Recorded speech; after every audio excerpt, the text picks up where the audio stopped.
I approached my husband, presenting him with the findings from the detective agency. He confessed, saying, "Yes, I've been having an affair. I've fallen for her, and I've decided to be with her. You need to leave. Does that settle it for you?" What happens next doesn't concern me. My name is Scarlett, a 35-year-old who works in an office. I share my home with my husband, Jack, and our 6-year-old daughter, Luna. We have a close-knit relationship, compensating for each other's weaknesses, and as of now, we are content as a family unit. Jack is an excellent cook and never fails to prepare our meals. I often work late, so I appreciate that he is able to manage our home life. However, recently, Jack sustained a ligament injury. He was injured while playing basketball after a long hiatus, choosing to join his friends on his day off and pushing himself too hard.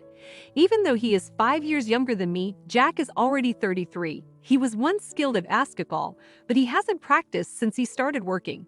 I can't help but question why he would take such a risk, especially considering he has work responsibilities and a child to think about. His carefree attitude was appealing when we were dating, but it has since become a point of contention. Unfortunately, this injury required hospitalization, resulting in him needing time away from work. Consequently, I found myself overwhelmed with the responsibilities of managing our home and taking care of our daughter. To make matters worse, his injury occurred while playing basketball during his time off, and not even at a proper basketball court. It happened at a multi-sports and game center. The company would surely be appalled if they discovered the circumstances of his injury. In the worst-case scenario, it could even cost him his job. My husband's lack of judgment and irresponsibility infuriated me this time. I was utterly disappointed in him. I've pointed it out numerous times before, but it seems he just lacks any sense of adult responsibility. For the doctor's evaluation, he is required to stay in the hospital for around 2 weeks. I dutifully brought him a change of clothes, his phone charger, and other essentials. "Oh, thanks a lot, Scarlett," he exclaimed, seemingly in good spirits, which only served to irritate me further. Why was he acting so upbeat? He should be more remorseful. His response? "Well, what can I do? I didn't intend to get hurt. Besides, I'm using my paid vacation days, so it should be fine." How could he think that? If he hadn't gotten injured, he could have used his paid leave for something worthwhile, perhaps for attending our daughter's kindergarten event or for a family holiday. That's what paid time off is truly meant for. Now his colleagues and superiors are left to shoulder his workload. As for our daughter, I am grateful that my mother agreed to step in and help this time. Without her assistance, I wouldn't have been able to put in extra hours at work, and it would have caused inconvenience to my colleagues. He needs to realize the extent of the trouble he's causing others. I found myself expressing my frustration quite freely. I was indeed very angry. He seemed to feel remorseful as he apologized. "I'm sorry. Perhaps I had let my emotions get the best of me as well. Just focus on getting better quickly," I told him before exiting his hospital room.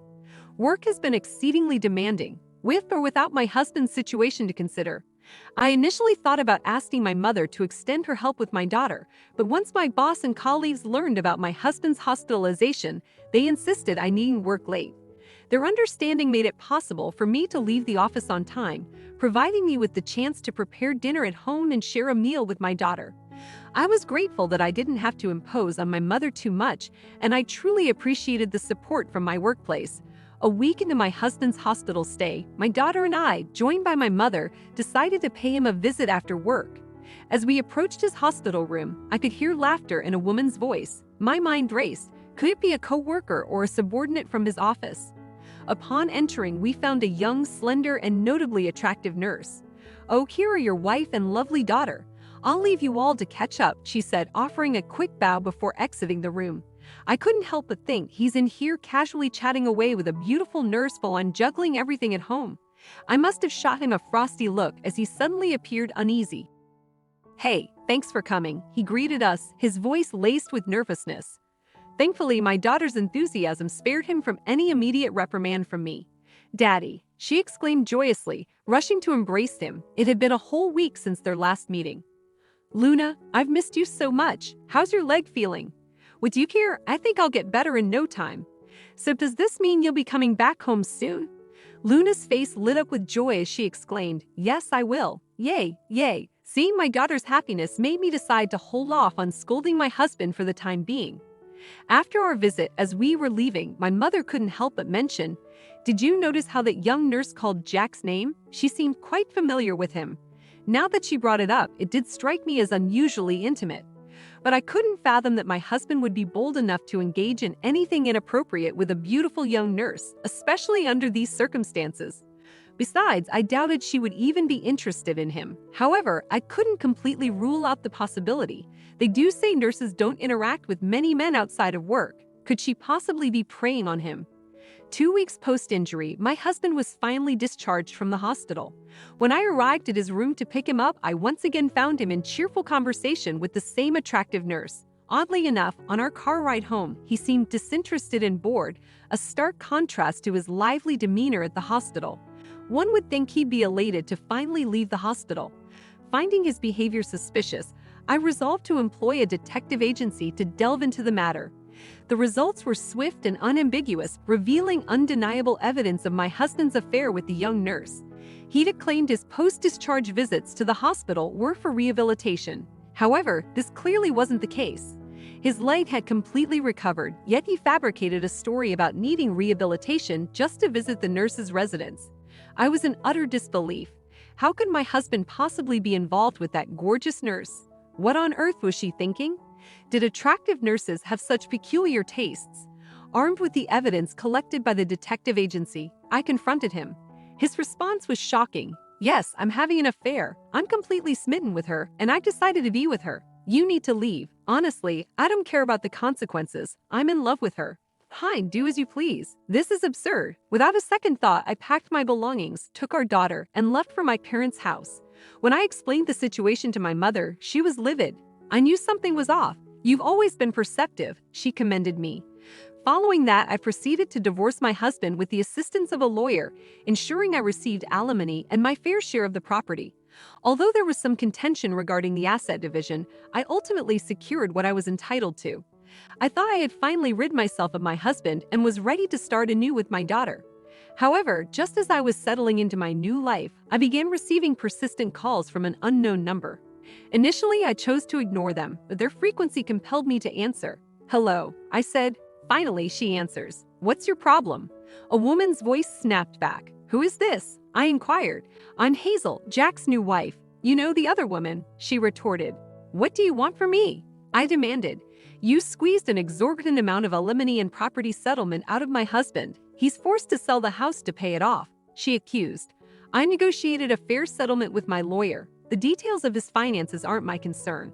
His income should be substantial, given his employment at a foreign-invested company." I defended. What? What are you even saying? I'm the one employed by a foreign-invested company, not him." "What do you mean?" I countered, puzzled. "Your husband must have lied to impress you. He's heard me talking about my work and the challenges I face, so he probably used that to his advantage in conversations with you. In reality, he works for a small company, earning roughly half of what I do." "No way, this has to be a joke." I was drawn to him because he claimed to work for a multinational firm and said the house was under his name, she retorted, her voice laced with disbelief. "The house is actually jointly owned, and I made the initial down payment. If he chooses to continue living there post-divorce, he's required to pay me half of its current market value," I explained, ensuring she understood the situation.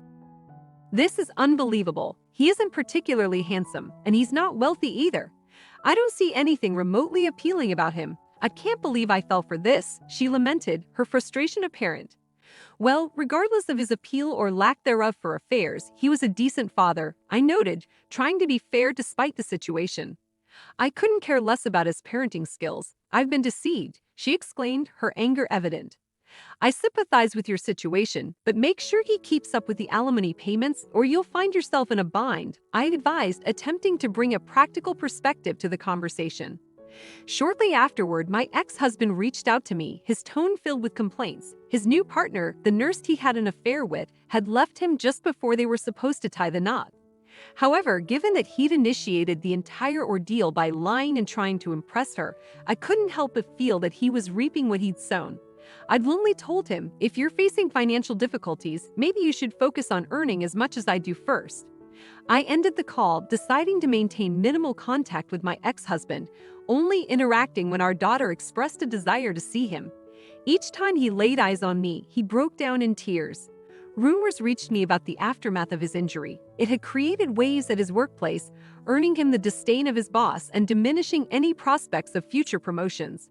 It seemed like a fitting consequence for his actions. Meanwhile, I redirected my focus to my work, pouring my energy into my job while my parents generously offered their support in caring for my daughter.